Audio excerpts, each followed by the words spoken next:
जब हम कुछ करना चाहते हैं तो कितने सपने सजाते हैं, कितना कुछ सोचते हैं, ऐसा होगा वैसा होगा, जाने कैसा होगा।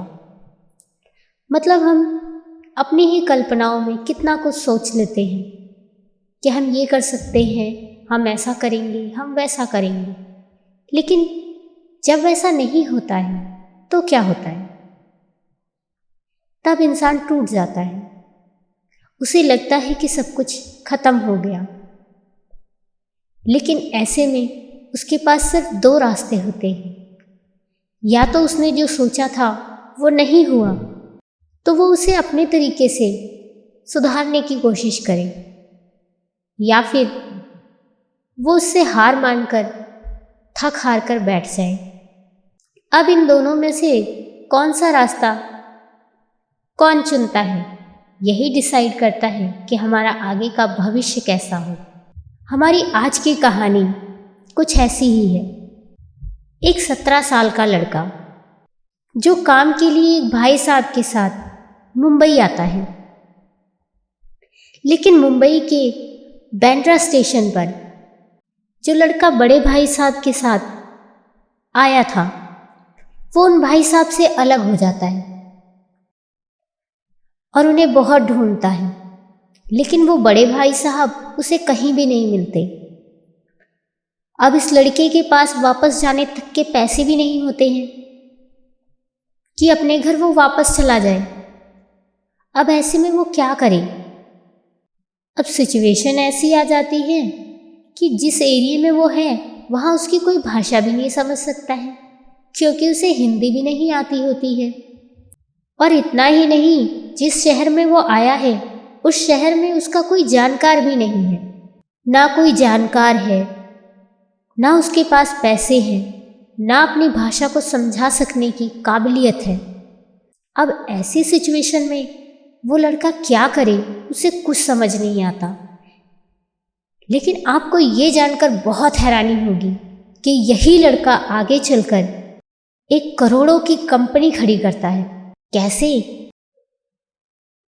यही तो आज हम जानेंगे कि उसने आखिर इतना सब कुछ कैसे किया। तो चलिए जानते हैं कि आखिर ये लड़का कौन था और इसने आगे चलकर करोड़ों की कंपनी कैसे खड़ी की। तो कहानी को शुरू करते हैं, और उससे पहले अगर आपने हमारे चैनल को सब्सक्राइब नहीं किया है अभी तक तो हमारे चैनल को सब्सक्राइब करके बेल आइकन दबा दें। ये कहानी है प्रेम गणपति की, जिनका जन्म नगलपुरम तमिलनाडु में हुआ था। इनके पिताजी एक गरीब फार्मर थे। मतलब घर की इनकम कुछ खास नहीं थी, बस घर का गुजारा ही चल सकता था। उस समय प्रेम गणपति के आसपास का माहौल कुछ ऐसा था कि 8वीं 10वीं तक पढ़ने के बाद बच्चे काम धंधे पर लग जाते थे। तो ऐसे में प्रेम भी अपनी फैमिली को सपोर्ट करने के लिए एक छोटी सी शॉप में काम पर लग गया, और धीरे धीरे उसने 2-3 जॉब चेंज कर दी। ऐसी ही एक जॉब पर उसकी मुलाकात हुई एक भाई से जो मुंबई से आया था। बस अब क्या था, वो बड़े भाई साहब उसे मुंबई के बारे में काफ़ी कुछ बताते थे। प्रेम मुंबई से बहुत प्रभावित हुआ और उनकी बातों को सुनकर उसने आगे बढ़ने की ख्वाहिश से उन भाई साहब के साथ मुंबई जाने का सोचा, और एक दिन वह मुंबई के लिए निकल भी पड़ा। इस समय उसकी उम्र सिर्फ 17 साल ही थी। मुंबई जाते हुए प्रेम बहुत खुश था और बहुत कुछ सोच भी रहा था। वह कुछ ख्याली पुलाव बना रहा था कि मुंबई जाकर वो ये करेगा, वो करेगा। बहुत कुछ सोचा उसने। लेकिन कहते हैं जो नियति को मंजूर होता है वही होता है। हुआ भी कुछ ऐसा ही। उसके सारे सपनों पर पानी फिर गया। जैसे ही वह ट्रेन से नीचे उतरा, यह मुंबई का बांद्रा स्टेशन था। हालात कुछ बदल गए। वो बड़े भाई साहब जिनके साथ वो मुंबई आया था वो कहीं बिछुड़ गए। वो बच्चा उन्हें बहुत ढूंढने लगा, यहाँ वहाँ सबसे पूछताछ करने लगा, लेकिन उसे वो बड़े भाई साहब कहीं भी नहीं मिले। इतना ही नहीं, अब उसके पास वापस जाने के पैसे भी नहीं थे। अब प्रेम बहुत परेशान हो चुका था, उसे कुछ समझ नहीं आ रहा था। वह अपनी बात किसी को समझा भी नहीं पा रहा था क्योंकि उसे हिंदी तक नहीं आती थी। लेकिन खुशकिस्मती से उसे एक व्यक्ति मिला जो तमिलनाडु से ही था और उसकी भाषा को समझ पा रहा था। वह व्यक्ति प्रेम की सहायता के लिए तैयार भी हो गया। वह व्यक्ति उसे एक मंदिर के पास ले गया और उसे सिंपैथी दी, उसे सहारा दिया, उसे समझाया और उसने कहा कि तुम टेंशन मत लो, मैं तुम्हारी टिकट करवा दूंगा, तुम अपने घर वापस चले जाना। अब प्रेम को थोड़ा अच्छा लगा, उसे लगा कि हाँ वो वापस जा सकता है। लेकिन तभी उसके मन में ख्याल आया, क्या मैं वापस आने के लिए आया था या मैं उस बड़े भाई साहब के बगैर कुछ भी नहीं हूँ। मैं उस बड़े भाई साहब के लिए तो नहीं आया था, मैं तो यहाँ जॉब करने आया था, मैं यहाँ कुछ बनने आया था। वो बड़े भाई साहब नहीं है तो क्या हुआ, जॉब तो मुझे करनी है ना, सपना तो मेरा है ना। अरे मैं वापस ही क्यों जाना चाहता हूँ, मैं वहाँ से आया ही तो था, अभी तो आया था मैं वहाँ से, और वहाँ से इसलिए तो नहीं आया था कि मैं वापस जाऊँ। मैं तो यहाँ कुछ बनने के लिए आया था ना, तो नहीं, मैं वापस नहीं जाऊँगा, मुझे कुछ करना है और मैं खुद कुछ करूँगा। अब प्रेम के मन में ये ख्याल आया, तब उसने उस व्यक्ति से कहा, नहीं मैं वापस नहीं जाऊँगा, आपने मुझे इतना सहारा दिया उसके लिए आपका धन्यवाद, लेकिन मैं कुछ करूँगा, मैं यहीं रहूँगा बस। अब प्रेम ने जॉब करने की ठान ली।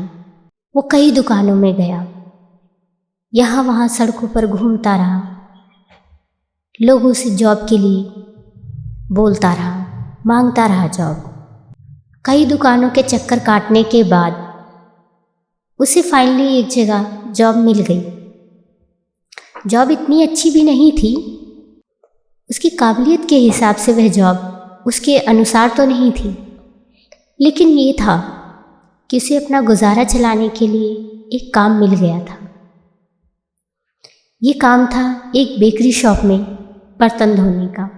लेकिन यहाँ भी प्रेम ने हार नहीं मानी, प्रेम जी जान से काम पर लगा रहा। धीरे धीरे एक जॉब से दूसरी जॉब हो गई और उसके काम बेकरी शॉप में जॉब करने के बाद उसे एक अच्छी जॉब मिल गई, जहाँ उसे लोग पसंद भी करने लगे, जानने लगे। उसका वहाँ के कस्टमर्स के साथ बहुत अच्छा रिलेशन बन गया। कस्टमर्स हमेशा प्रेम के बारे में ही पूछने लगे। कस्टमर्स को प्रेम बहुत पसंद आने लगा क्योंकि प्रेम हर कस्टमर को समझने लगा था,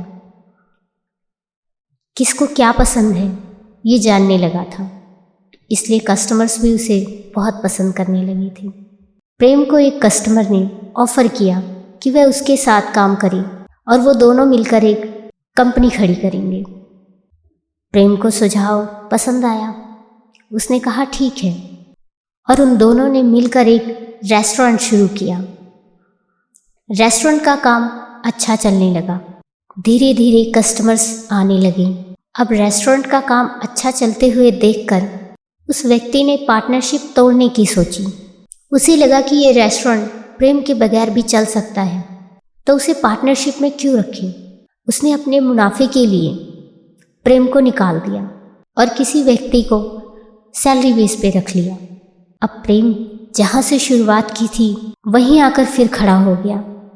अब ऐसे में प्रेम क्या करता। अब उसने अपने पास कुछ सेविंग्स देखी, उसके पास जो 1000-1500 रुपये थे उसने उनसे सामान खरीदा और एक सड़क के किनारे ही डोसा बनाने का काम शुरू कर दिया। देखते ही देखते उसका काम अच्छा चलने लगा। जो कस्टमर उसके पास एक बार डोसा खा लेता था वो वापस उसी के पास डोसा खाने आता था। लोग उसे बहुत पसंद करने लगे। क्योंकि उसके हाथ में जादू था। उसका डोसा बहुत अच्छा बनता था और लोग उसका डोसा खाने आने लगे। धीरे धीरे कस्टमर की लाइन लगने लगी। लेकिन तब ऐसे में म्यूनसिपैलिटी वालों ने परेशान करना शुरू कर दिया। अब प्रेम को चाहिए था एक दुकान जहाँ उसे कोई परेशान ना करे। तब उसने रेंट पे एक दुकान ली और मुंबई के वासी में Prem Ganpati South Indian fast food नाम से ये दुकान शुरू की। और इसी दुकान का नाम आगे चलकर चेंज होकर डोसा प्लाज़ा पड़ा। उसकी यह दुकान चलने लगी। काम अच्छा चल रहा था, कस्टमर की भीड़ थी, सब कुछ अच्छे से चल रहा था। लेकिन तब प्रेम ने सोचा मुझे कुछ चेंज करना चाहिए। कस्टमर्स को ठीक है मेरा डोसा पसंद है, लेकिन मुझे चेंज करना चाहिए कुछ नया। अब ऐसे में उसका काम अच्छा तो चल रहा था, उसे चेंज करने की कोई ज़रूरत नहीं थी। लेकिन फिर भी उसने ये रिस्क लिया और उसने अलग अलग एक्सपेरिमेंट किए और लगभग 27 टाइप के डोसा बनाया, जिसमें डोसे में मंचूरियन, डोसे में अलग अलग सॉसेस और नूडल्स वगैरह जैसे काफ़ी सारे एक्सपेरिमेंट किए। और ये इतने टेस्टी थे कि लोगों को बहुत पसंद आए। अब उनका काम दिन दुनी और रात चौगुनी तरक्की करने लग गया। बहुत अच्छा चल रहा था काम। तभी उन्हें नए खुले सेंट्रा वन मॉल के बारे में पता चला, जो भी नया नया खुला था। और किसी ने उनसे कहा अगर वे अपनी दुकान को इस मॉल तक ले जाएं तो उनका काम और अच्छी तरक्की कर सकता है। अब ऐसे में प्रेम को ज़रूरत नहीं थी कि वो इतना बड़ा रिस्क उठाएं, लेकिन उन्हें कामयाबी चाहिए थी और कामयाबी के लिए रिस्क उठाना पड़ता है। लिहाजा प्रेम ने भी इतना बड़ा रिस्क उठाया और वो अपनी दुकान को इस मॉल तक ले आए। लेकिन प्रेम का ये रिस्क उन्हें कामयाबी तक ही ले गया। अब धीरे धीरे उनकी दुकान फ्रेंचाइजी में बदलने लगी। पूरे इंडिया में उनकी फ्रेंचाइजी फैल गई और इस मॉल में आने के बाद उनकी दुकान डोसा प्लाज़ा नाम से मशहूर हो गई। अब इंडिया तक ही नहीं, उनकी ये फ्रेंचाइजी इंडिया के बाहर तक भी पहुंच गई। और देखते देखते ये छोटी सी मामूली दुकान करोड़ों के बिजनेस में तब्दील हो गई। अब प्रेम को अपनी मेहनत का फल मिल गया था। उनकी दुकान आज पूरे वर्ल्ड में फेमस है डोसा प्लाज़ा के नाम से। तो फ्रेंड्स, ये थी कहानी प्रेम गणपति की, जिन्होंने अपनी मेहनत और काबिलियत के दम पर इतना कुछ हासिल किया। हमें भी प्रेम गणपति के जीवन से सीख लेनी चाहिए और अपने जीवन में आ रही परेशानियों और ख़राब सिचुएशन से हमें ही खुद को निकलना चाहिए। हमें ये नहीं सोचना चाहिए कि हम जो सिचुएशन में हैं उससे बाहर नहीं निकल सकते, क्योंकि कहते हैं ना, एक सिक्के के दो पहलू होते हैं। सिर्फ हमें उन दो पहलुओं को समझने की ज़रूरत है। अगर ऐसी सिचुएशन में वो लड़का वापस घर चला गया होता तो वापस घर जाने के रास्ते तो बहुत आसान थे, लेकिन उससे ये काबिलियत और ये मुकाम नहीं मिलता जो आज उन्होंने हासिल किया। हमें भी अपने अंदर के हुनर को पहचानना चाहिए और सिचुएशन से हार मानने की बजाय सिचुएशन से लड़ना चाहिए और प्रेम गणपति की तरह एक नाम बनकर इस दुनिया को दिखाना चाहिए। तो उम्मीद करती हूँ आपको प्रेम गणपति के जीवन से जुड़ी ये कहानी पसंद आई होगी और आपको आपकी लाइफ की प्रॉब्लम से निकलने में हेल्प भी करेगी। अगर आपको ये कहानी पसंद आई है तो हमारी वीडियो को लाइक और शेयर ज़रूर करें। मिलते हैं किसी और नई कहानी के साथ किसी और वीडियो में। तब तक के लिए धन्यवाद।